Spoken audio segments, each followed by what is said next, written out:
En ég fór tvítugt í nám til Bandaríkjanna og fór að læra jazz trompet og útsetningar og tónsmíðar og fleira og varð fljótlega svona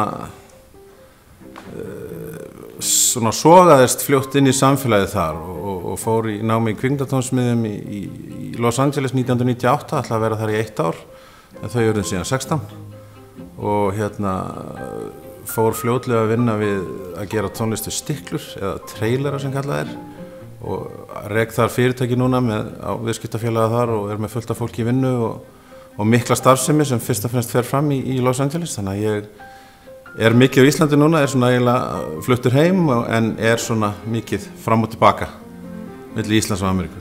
Já, eins og við töluðum áðan, þá hef ég mikið verið að vinna í að gera tónlist við stiklur eða trailera og það eru svona myndir inn á milli sem kannski fólk kannast við, eins og myndin Jumanji opnaði núna síðustu helgi í Bandaríkjunum, mjög stórt, skákaði Star Wars og við gerðum með tónlist við traileruna fyrir Jumanji, nýju myndina og við tókum líka þátt aðeins í að gera suma traileruna fyrir nýju Star Wars, The Last Jedi og fengum að vera svo heppin núna á síðasta ári að vinna fyrir Steven Spielberg í Ready Player One sem kemur út núna í mars.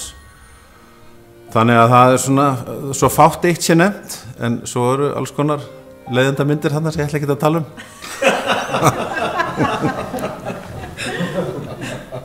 En allavega þið hefðu mjög sennilega heyrt tónlistina mína þó þið vitið ekki að því. Þetta í fyrsta skipti sem ég vinn í leikhúsi. Ég vann reyndar sem trompetleikari í leikhúsi í Flórída í nokkur ár, en ég var ekki að vinna sem tónskáld. En já, þetta svona mjög skemmtileg svona áskorun fyrir mig og þetta búið að vera afskaplega skemmtilegt, en samt svona öðruvísi en ég vanur úr kvikmyndunum.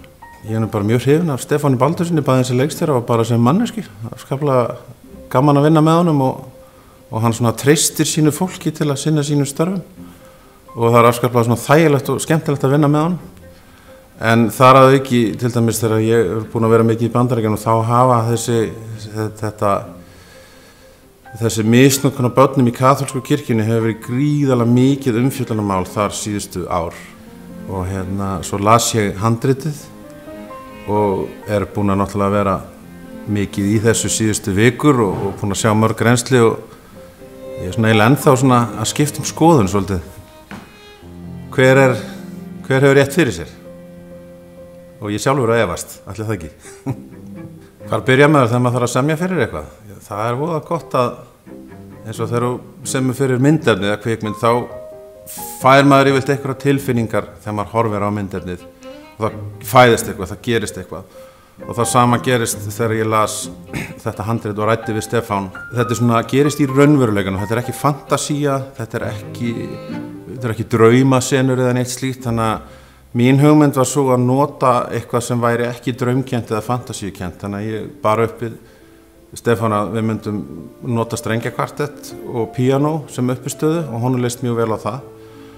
Og við ég ákvað svona í raun að vera einskorðað með við að nota bara það.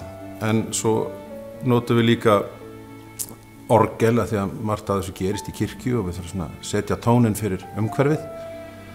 En svona einhvern veginn þá kom þetta allt einhvern veginn til mín í þessu tilfelli og ég gerði fullt af hugmyndum og við ræddum saman og pröfuðum við senur og það var ótrúlega margt af því sem kom snemma í ferlinu endaði í sýningunni. Við erum að reyna að svona halda smá hreyfingu á milli senana, milli atriða og kannski gefa tónin upp að ákveðnu marki. Við viljum náttúrulega, tónlistin getur stjórnað svolítið hvað fólk að hugsa, en við erum að reyna að gera það ekki. Og ég held að okkur hafi nú bara tekist þokkalega vona ég. Munur á því að vinna tónlistir í kvikmynd eða leikhús, já, hann frekar mikill. Þegar maður vinnur tónlistir í kvikmynd þá kynnist maður leikurunum aldrei, því þeir eru búnir og það búið að klippa.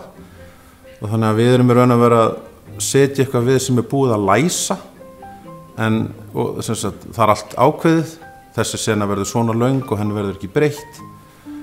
En í leikhúsinu þetta alltaf að færast til, þannig að það var svona svolítið skemmtilegt að ég hélt ég var alltaf að, já, nú ég komið rétt að lengd á þetta. Svo kom annar reynsli, þá passaði þetta ekki, þá var það stutt, svo var hitt og langt. Og en það var gaman að fá að vera inn í ferlinu, af því að þegar það ert í kvikmyndatónlist þá maður yfirleitt svona síðasti gæinn, allt annað búið, líka peningurinn þannig að þetta svona svolítið þetta svona meira líf í þessu.